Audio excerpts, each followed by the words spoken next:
Welcome to the Deep Dive.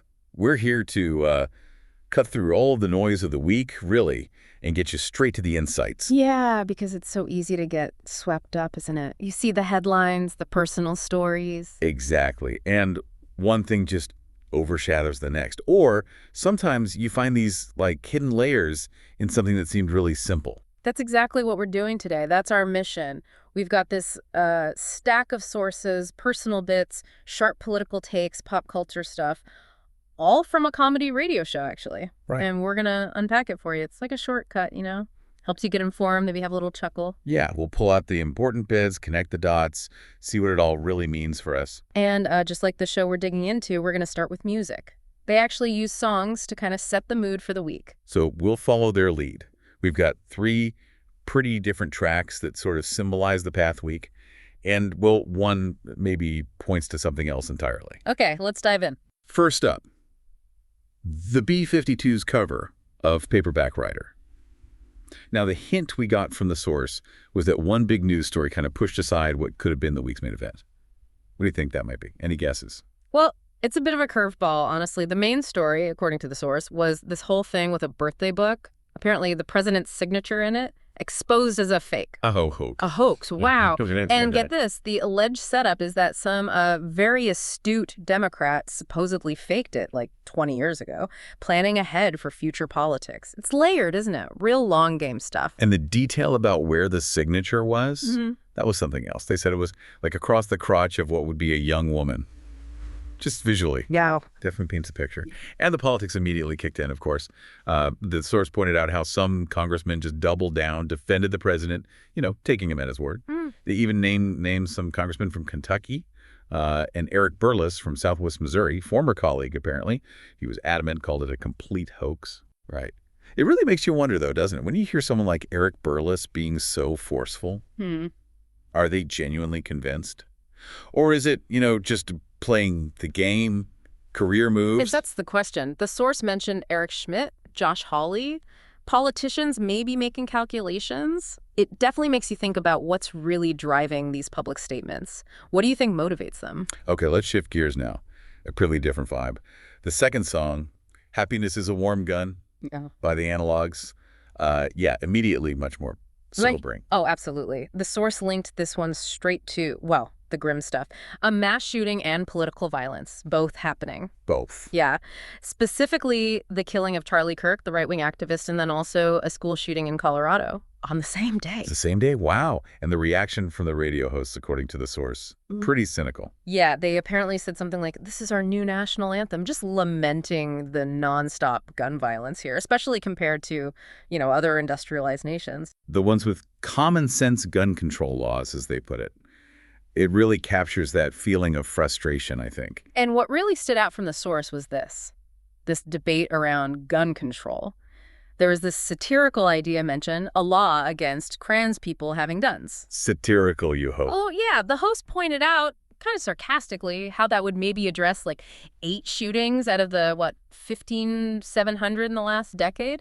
But it targets this teeny number of people. It was sharp commentary on maybe misplaced focus. And it leads to that awful question, why the kids? Why are children the victims so often?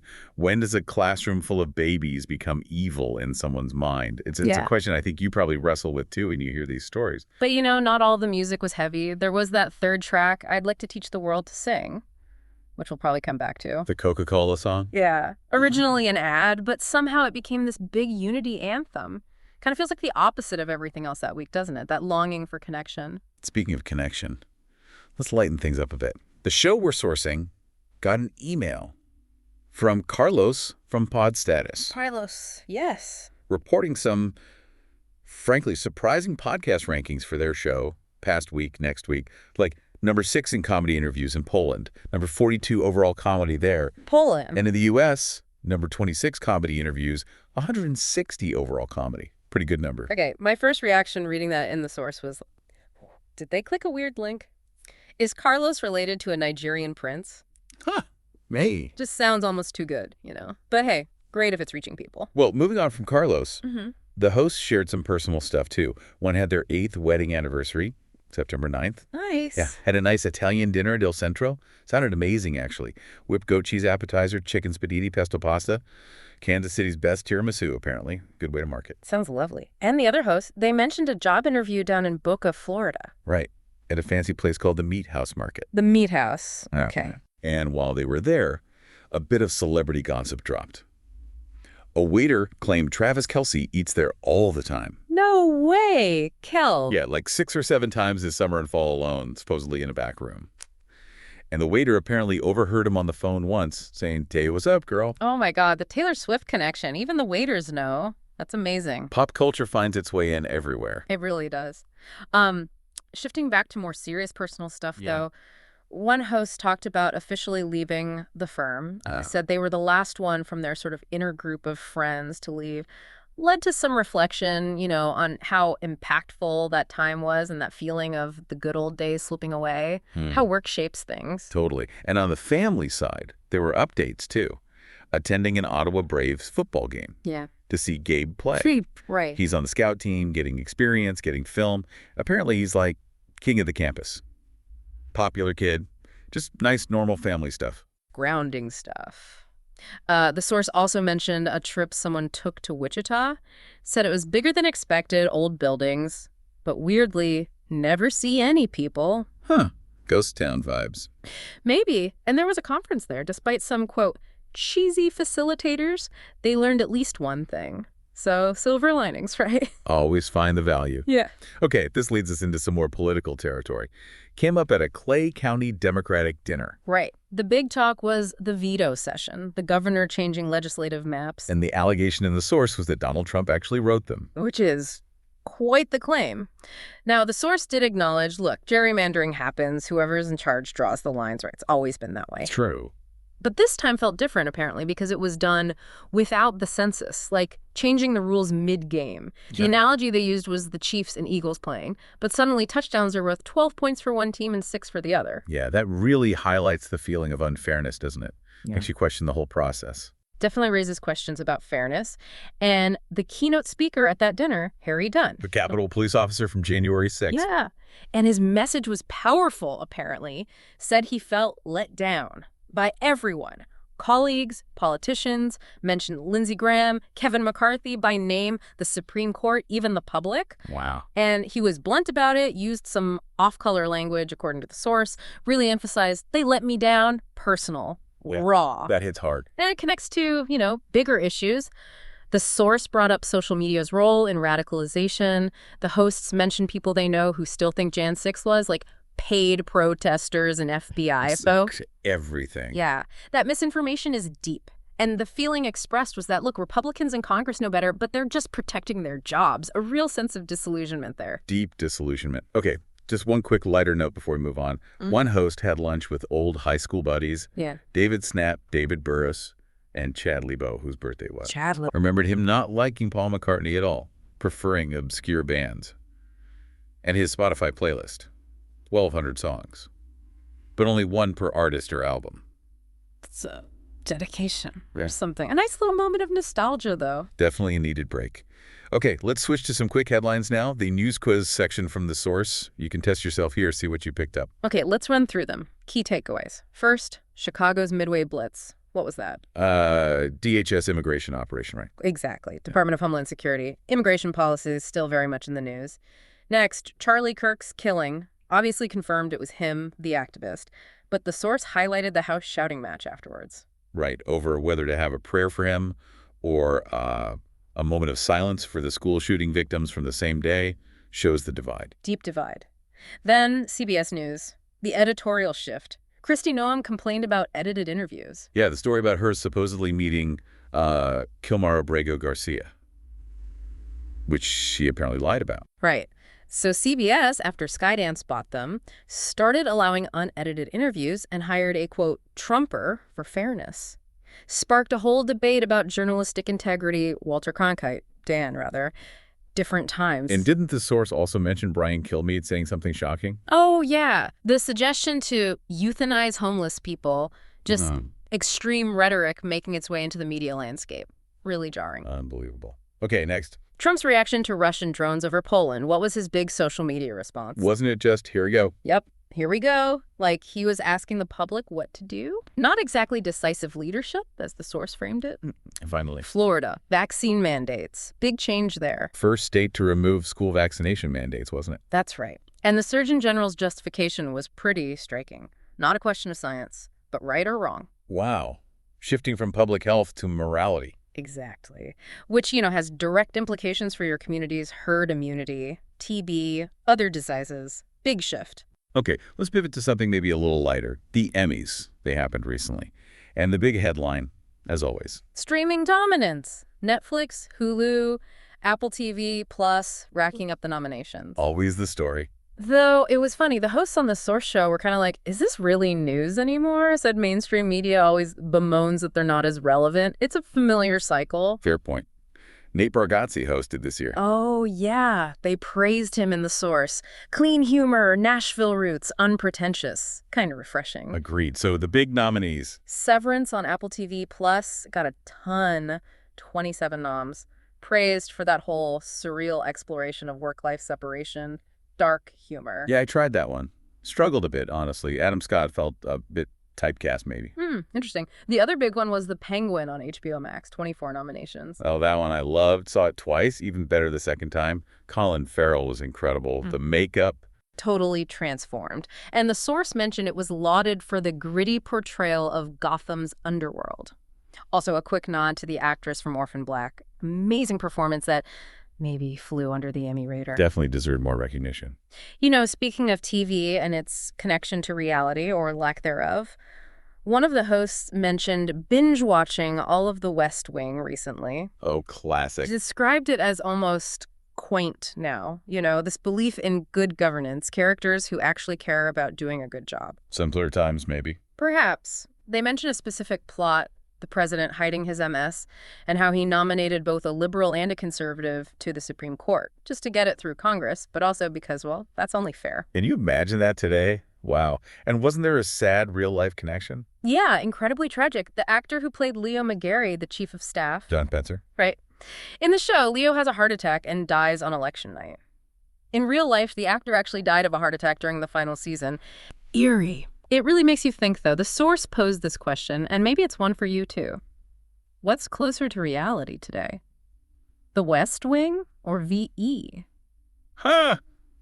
Good question. The hosts kind of wished for the good governance of VE, which tells you a lot, considering VEP is all about cynical dysfunction. Speaks volumes about where we are now, doesn't it? Right. So what's coming up? What returning shows are people looking forward to? What about you? Well, the source listed quite a few. Nobody Wants This, Season 2 with Kristen Bell. Oh, Jonah from VEP is in that too, right? Adam Scott again. He is. Also, the final season of Stranger Things, Fallout Season 2. Based on the game, yeah. Matlock reboot, apparently a nephew has a cameo. The Doc, about a doctor with short-term memory loss. The Pit, that one sounded highly recommended, coming in January. Okay, gotta check that out.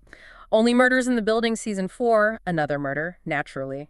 High Potential, with Caitlin Olsen as a high IQ cleaning lady helping the cops. Sounds fun. The morning show Jennifer Aniston apparently plays a terrible person. And Landman with Billy Bob Thornton. Ah, Billy Bob. Didn't the source mention his hair? And something about T-Mobile? Yes, the fake hair was noted. And yeah, the T-Mobile boycott came up because they partnered with Trump Mobile. How it affects stars like Thornton, Zach Braff, Kevin Bacon. Politics and entertainment totally tangled. Always. Okay, what about brand new shows? Anything exciting on the horizon? Looked like it. Task on HBO, Mark Ruffalo, compared to Mayor of Easttown. Ooh, promising. Black Rabbit on Netflix. Jason Bateman and Jude Law as brothers in crime. Intriguing pairing. Welcome to Derry, the prequel to Stephen King's It. Creepy. Also, SNL cast changes mention Heidi Gardner and Ego Enwoodham leaving. Oh, end of an era there.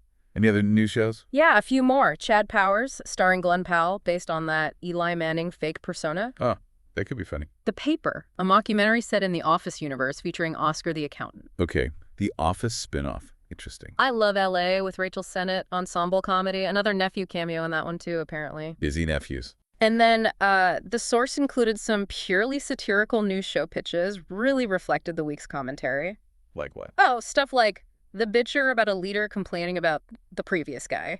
Leave It to Co., satirizing Missouri politics, trying to go back to the 50s. Even pushed it with one called Touched by a Pedophile, a documentary targeting the 47th president and Jeffrey Epstein. Really sharp, kind of dark satire based on the week's news. Wow, they don't hold back, do they? Yeah. Okay, let's wrap this deep dive up. Let's look at headlines and predictions. What does the source think is coming? All right, the predictions often had this dark humor twist, a punchline, as they called it. First, the Charlie Kirk aftermath.